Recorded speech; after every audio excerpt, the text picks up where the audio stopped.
తదుపరి 6వ మాసమున దేవుడు గబ్రియేలు దూతను గలిలయ సీమయందలి నజరేతు నగరమునకు పంపెను.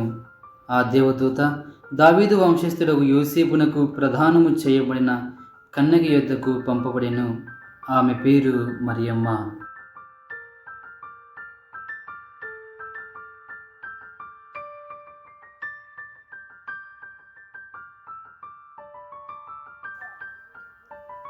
అనుగ్రహ పరిపూర్ణురాలా, నీకు శుభము. ఏలిన వారు నీతో ఉన్నారు. మరియమ్మ ఆ పలుకులు కలత చెంది ఆ శుభోచనం ఏమిటో అని ఆలోచించుచుండగా, మరియమ్మ, భయపడకుము, నీవు దేవుని అనుగ్రహమును పొందియున్నావు. నీవు గర్భము ధరించి కుమారుని కనెదవు. ఆ శిశువునకు యేసు అని పేరు పెట్టుము. ఆయన మహనీయుడై మహోన్నతుని కుమారుడు అని పిలువబడు. ప్రభువకు దేవుడు తండ్రి అయిన దావీదు సింహాసనము ఆయనకు ఇచ్చును. ఆయన సర్వదా యాకోబు వంశీయులను పరిపాలించును. ఆయన రాజ్యమునకు అంతమే ఉండదు. నేను పురుషుని ఎరుగను కదా, అది ఎట్లు జరుగును? పవిత్రాత్మ నీపై వేంచేయును. సర్వోన్నతుని శక్తి నిన్ను ఆవరించును. అందుచేత పవిత్ర శిశువు దేవుని కుమారుడు అని పిలువబడును. నీ చుట్టమగు ఎలిజబెతమ్మను చూడుము. ఆమెకు వయసు మళ్ళినది కదా. ఆమె గర్భము ధరించి ఇది 6వ మాసం. ఏలైనా దేవునికి అసాధ్యమైనది ఏదీనూ లేదు. నేను ప్రభువు దాసురాలను, మీ మాట చొప్పున నాకు జరుగునుగాక. మరియమ్మకు యోసేపుతో వివాహము నిశ్చయమైనది.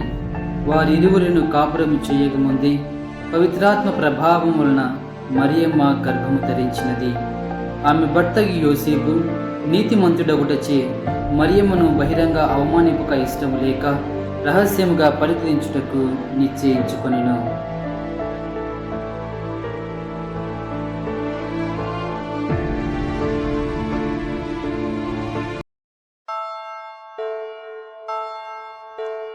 దావీదు కుమారుడగు యోసేపు, నీ భార్య అయిన మరియమ్మను స్వీకరించుటకు భయపడవలదు.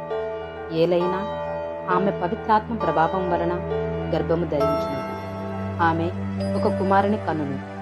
నీవు ఆయనకు యేసు అని పేరు పెట్టుము. ఏలైనా తన ప్రజలను వారి పాపముల నుండి రక్షించును.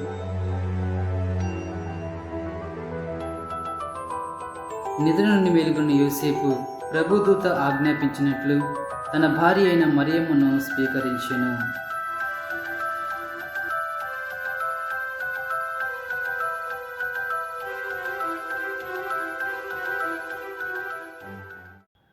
ఆ దినములలో మరియమ్మ యూదా సీమలో పర్వత ప్రాంతము గల ఒక పట్టణమునకు త్వరిత్వముగా ప్రయాణమైపోయిను. ఆమె జకరియా ఇంటిలో ప్రవేశించి ఎలిజబెతమ్మకు వందన వచనములు పలికెను. ఆ శుభవచనము ఎలిజబెతమ్మ చెవిని పడగానే ఆమె గర్భమందలి శిశువు గంతులు వేసెను. ఆమె పవిత్రాత్మచే పరిపూర్ణురాలాయెను. పిమ్మట ఎలిజబెతమ్మ ఎలుగెత్తి ఇట్లనెను, స్త్రీలందరిలో నీవు ఆశీర్వదింపబడిన దానవు, నీ గర్భఫలము ఆశీర్వదింపబడిన. నా ప్రభువు తల్లి నా యుద్ధకు వచ్చుట నాకు ఎలాగు ప్రాప్తించును? నీ వందన వచనంలో నా చెవిని సోకగానే నా గర్భమందలి శిశువు ఆనందముచే గంతులు వేసెను. ప్రభు పలికిన వాకులు నెరవేరునని విశ్వసించిన నీవెంత ధన్యురాలవు. అప్పుడు మరియమ్మ, నా హృదయము ప్రభువును స్తుతించుచున్నది, నా రక్షకుడు దేవుని యందు నా ఆత్మ ఆనందించుచున్నది అని మరియమ్మ పలికెను.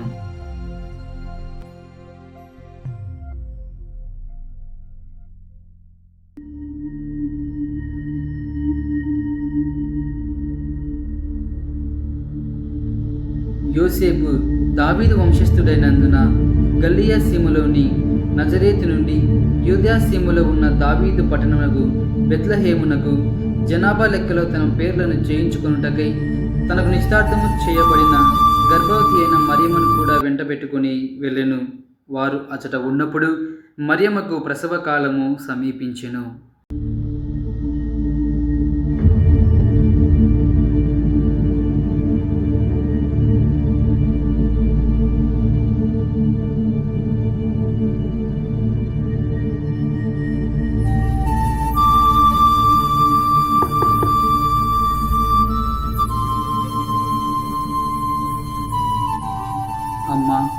భార్య ప్రసంగ కాలము సమీపించినది, మీ ఇంట్లో కాస్త చోటు ఇస్తారా?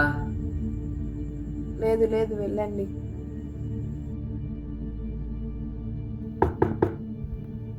అమ్మా, నా భార్య ప్రసంగ కాలము సమీపించినది, మీ ఇంట్లో కాస్త చోటు ఇస్తారా? మా కుటుంబంలో చాలా మంది బంధువులు ఉన్నారు, అక్కడ పశువుల పాకలోకి వెళ్ళండి. ఆ రాత్రి వేళ పొలములో గొర్రెల కాపరులు చలికి చలిమంట కాయిచుండిరి.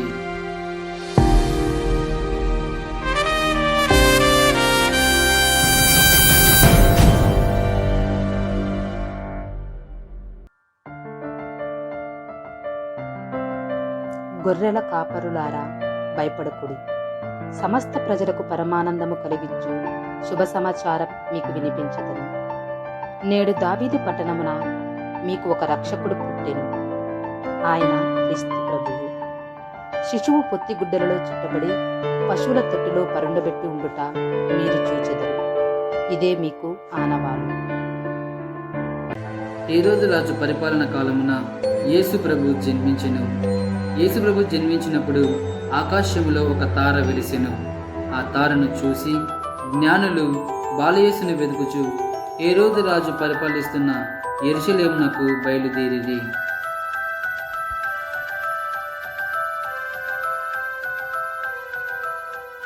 ఓర్చుకో మరియా, ఓర్చుకో.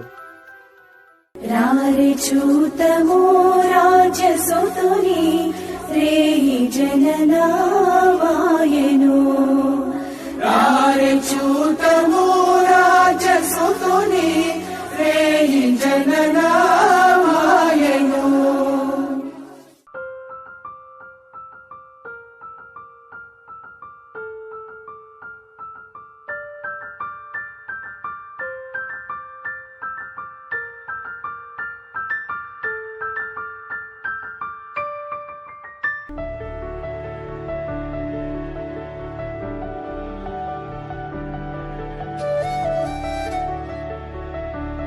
ఆ తారను చూసి జ్ఞానులు బాలయేసును వెతుకుచు హేరోదు రాజు పరిపాలిస్తున్న యెరూషలేమునకు బయలుదేరిరి.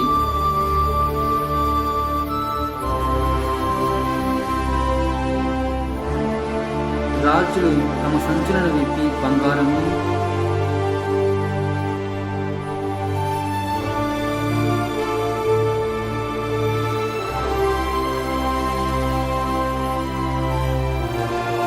సాంబ్రాణి,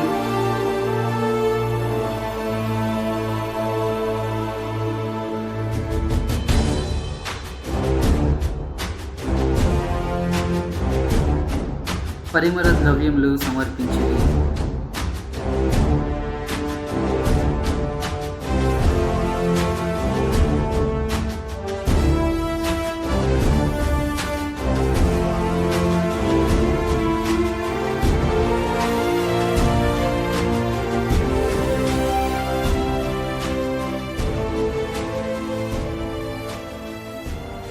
రాజులు తమ సంచులను విప్పి బంగారము, సాంబ్రాణి, పరిమళ ద్రవ్యములు బాలయేసు ఎదుట సమర్పించి సాష్టాంగపడి నమస్కారం చేసిరి.